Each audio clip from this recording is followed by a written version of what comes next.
नमस्कार दोस्तों, हर हर महादेव। कैसे हैं आप लोग? आशा करते हैं आप लोग अच्छे होंगे, स्वस्थ होंगे, मंगलमय होंगे। तो फिर हम आए हैं एक नई जानकारी के साथ, तो वीडियो में अंत तक बने रहे। अगर आज का यह वीडियो आपको थोड़ा सा पसंद आए तो वीडियो को लाइक करके चैनल को सब्सक्राइब कर दे। कमेंट में हर हर महादेव लिखना ना भूले। तो इस वीडियो के माध्यम से हम आपको शिव पुराण के अनुसार पुत्र प्राप्ति के उपाय बताने जा रहे हैं। हम यह आपको कुछ सरल और कुछ ऐसे विशेष उपाय बताने जा रहे हैं जिसे करके आप पुत्र रत्न की प्राप्ति कर सकते हैं या मनचाही संतान का वरदान प्राप्त कर सकते हैं। हमारे हिंदू धर्म के अनुसार पुत्र की महत्व बताई गई है। ऐसा कहा गया है कि जिस मनुष्य को पुत्र की प्राप्ति नहीं होती उसे मोक्ष का मिलन कठिन होता है। मानता है कि जब तक पुत्र के द्वारा पिता का पिंडदान नहीं होता तब तक पिता की आत्मा को मोक्ष की प्राप्ति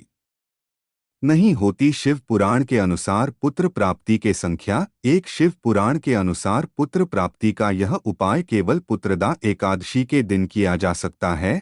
आपको बताते चले कि पुत्रदा एकादशी वर्ष में केवल 2 बार ही आते हैं। पहले पुत्रदा एकादशी श्रावण के महीने में तथा महीने की जो पुत्रदा एकादशी होती है यह संतान की बुद्धि करने वाली तथा इच्छित संतान प्रदान करने वाली होती है। जी बहुत प्रयास करने के बावजूद भी इच्छित संतान की प्राप्ति नहीं हो रही हो, वह नीचे वर्ष से वर्णित शिव पुराण के अनुसार पुत्र प्राप्ति के उपाय को अवश्य करें तुरंत। कई बार किसी दोष जैसे कि कुंडली दोष, पितृ दोष या वास्तु दोष के कारण व्यक्ति को पुत्र की प्राप्ति नहीं हो पाती है। इस स्थिति में आप आज और अभी से ही देवों के देव महादेव की आराधना शुरू करने। तो आज के इस वीडियो में हम आपके लिए शिव पुराण के अनुसार पुत्र प्राप्ति के कुछ ऐसे उपाय लेकर आए हैं जिन्हें करके आपको अवश्य ही उत्तम पुत्र की प्राप्ति होगी तुरंत। इसके यह आपके मन में पूर्ण विश्वास और श्रद्धा का होना बहुत जरूरी होता है। उपाय की विधि और नियम। इस उपाय को आप किसी भी शिव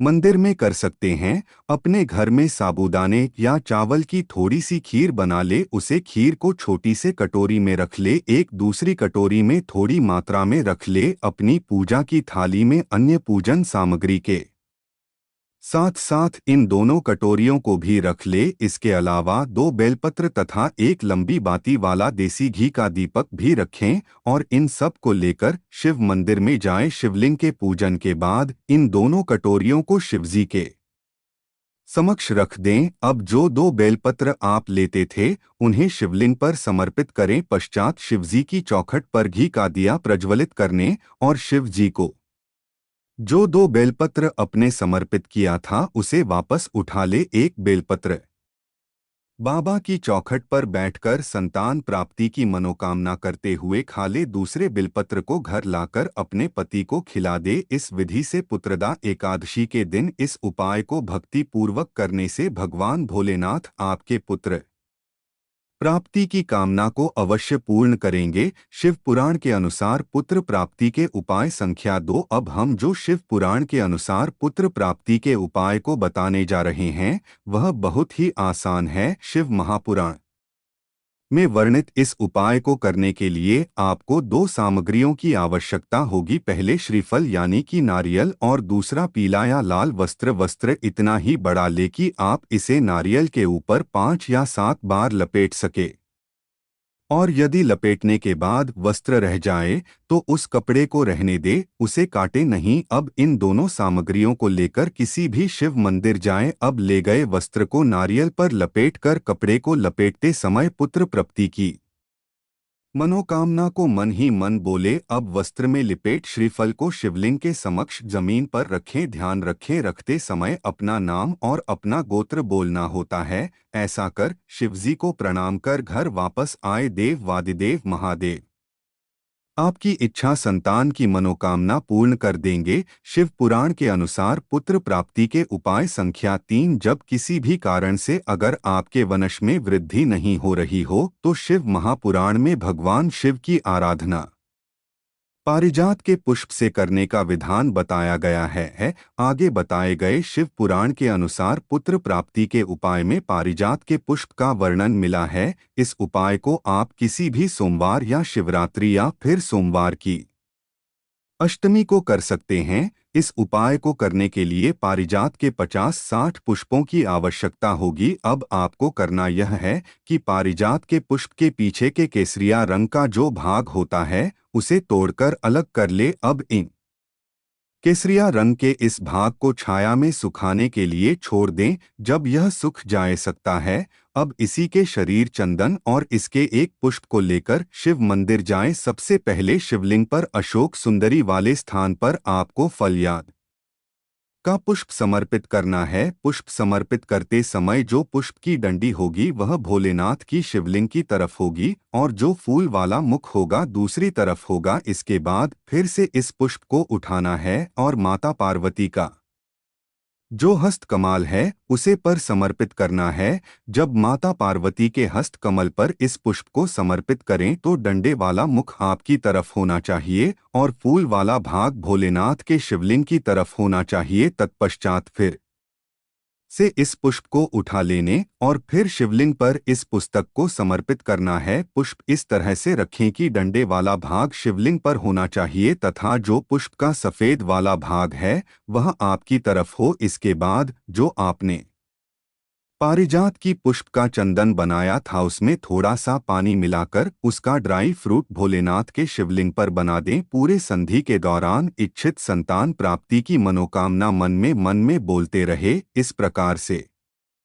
अगर आप पारिजात के पुष्प से महादेव की आराधना करते हैं तो अवश्य ही भोलेनाथ आपकी वश में वृद्धि की मनोकामना को शीघ्र पूर्ण कर देंगे। शिव पुराण के अनुसार पुत्र प्राप्ति के उपाय संख्या कर चलिए अब जानते हैं। शिव पुराण के अनुसार पुत्र के अगले उपाय के बारे में। इस उपाय को करने के लिए आपको लाल चंदन, पीला चंदन तथा एक बेलपत्र की जरूरत पड़ी रहेगी। इस उपाय में अपने आप को अपने मन में से संतान प्राप्ति का मनोकामना रखते हुए शिवलिंग का श्रृंगार करना होता है। अब शिवलिंग का श्रृंगार किस विधि से करना है यह जान लेते हैं। सबसे पहले लाल चंदन तथा पीला चंदन का अलग अलग लिपि बना ले। अब आपके पास जो एक बेलपत्र है उसके ऊपर की पैड पर लाल चंदन का लेप लगा दे तथा नीचे के शेष दोनों पेट पर पीले चंदन कल बना दे। अब इस लिपि लगे बेलपत्र, लाल और पीले चंदन तथा जल को लेकर किसी भी शिव मंदिर में जाएं। मंदिर पहुंचकर सबसे पहले एक लोटा जल भोलेनाथ के शिवलिंग पर समर्पित कर दें और जब वह समर्पित जल शिवलिंग से नीचे गिर रहा है तो वह उसे जल का आचरण कर लीजिए, अर्थात थोड़ा सा उसे चाहिए। अब अपने हाथ को दूर लेने, हाथ धोने के बाद में शिवलिंग पर फिर से एक लोटा जल समर्पित करें। इसके बाद जो आप लाल चंदन लेकर आए थे उसे लाल चंदन से भोलेनाथ का श्रृंगार करना है, अर्थात पूरे शिवलिंग पर बहुत अच्छे से लाल चंदन का लिप लगा। फिर जो माता पार्वती का स्थान है उसे स्थान पर फिलहाल चंदन लगा दे। अशोक सुंदरी वाले स्थान पर भी लाल चंदन का लेपन करें। ऐसे करते करते पूरे शिवलिंग पर लाल चंदन का लीफ लगा दे। लाल चंदन लिप लगाते समय महादेव और माता पार्वती से अपने पुत्र प्राप्ति की कामना को बोल फिर आप उसे बेलपत्र को जिस समय पीला चंदन और लाल चंदन लगाया था उसे शिवलिंग के ऊपर समर्पित कर दे। इस बेलपत्र को समर्पित करने के बाद एक और लोटा जल शिवलिंग पर समर्पित करें। ठीक इसी प्रकार प्रत्येक दिन आप भोले बाबा का अभिनंदन तथा एक बेलपत्र से श्रृंगार से करे भगवान शंकर से ग्रह ही आपके पुत्र प्राप्ति की मनोकामना को पूर्ण कर देंगे। शिव पुराण के अनुसार पुत्र प्राप्ति के ऊपर संख्या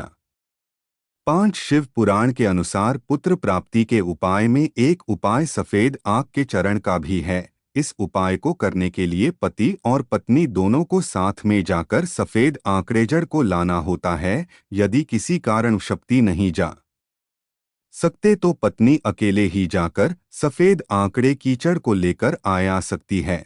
अब इस सफेद आंकड़े की जड़ को लेकर शिव जी के मंदिर में जाएं और शिवलिंग पर इसे 21 बार घूमें और घूमते समय तुम रूप का जी का नाम सिमरन करें।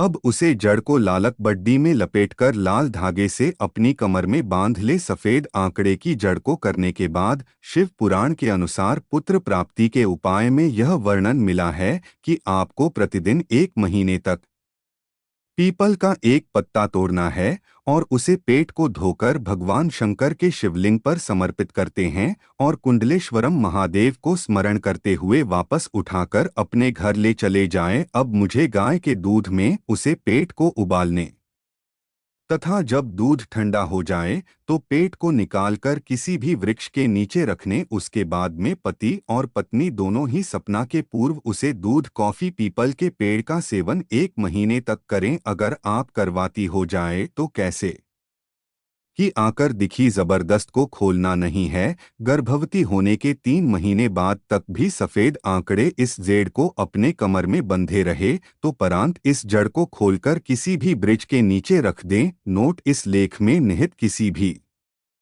जानकारी सामग्री गणना की सटीकता या विश्वसनीय यह चैनल गारंटी नहीं लेते हैं। विभिन्न माध्यमों ज्योतिषों पंचांग व प्रवचन से संग्रहित कार्य जानकारियां आप तक पहुंचाई गई है। हमारा उद्देश्य है महाराज सूचना पहुंचना। इसके उपयोगकर्ता इस वाहन सूचना समझकर ही लेने। इसके अतिरिक्त इसके किसी भी उपयोग की जिम्मेदारी इसमें उपयोगकर्ता की ही रहेगी। आशा करते हैं कि यह जानकारी आपको अच्छी लगी हो। फिर मिलते हैं किसी दूसरे वीडियो में, तब तक के लिए नमस्कार। श्री शिवाय नमस्तुभ्यं।